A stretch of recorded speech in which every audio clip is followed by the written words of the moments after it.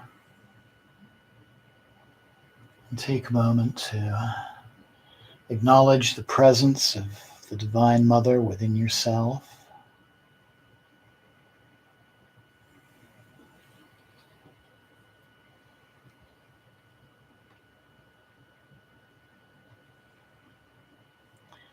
And if your eyes are closed, slowly opening them.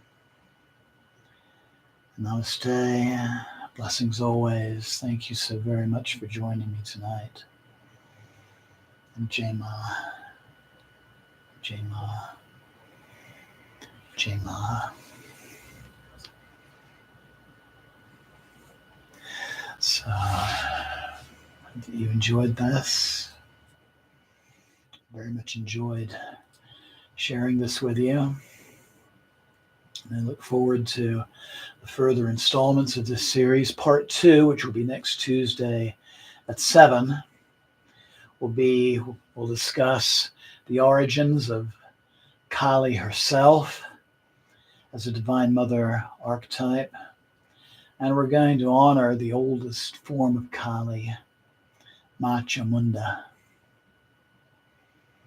And I have a very special image that I'll be sharing for our meditation. As always, if you have questions or if you like sharing your experiences with the practice, please feel free to message me at my channel or email me at aumcdavy, it's AUMCdavy @gmail.com. Love hearing from you. Oh, something else I'll share right now is we have some kitty meditation going on.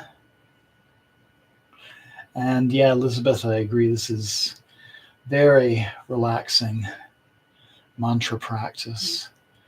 And it's always very powerful when the animals want to get involved too. Frankie's asleep on that chair there, although black cat on a dark blue chair. So I want to thank you again for joining me, and I look forward to you joining me Friday night, 7 p.m. For part 35 of the 64 Yogini series, Yasha Yogini. I would recommend taking some time for some personal contemplation before resuming the day or evening's activities. And thank you so much for joining me. Jai Mata Di, Jai Mata Di, Jai Mata Di, and thank you again. Good night. Jai Ma.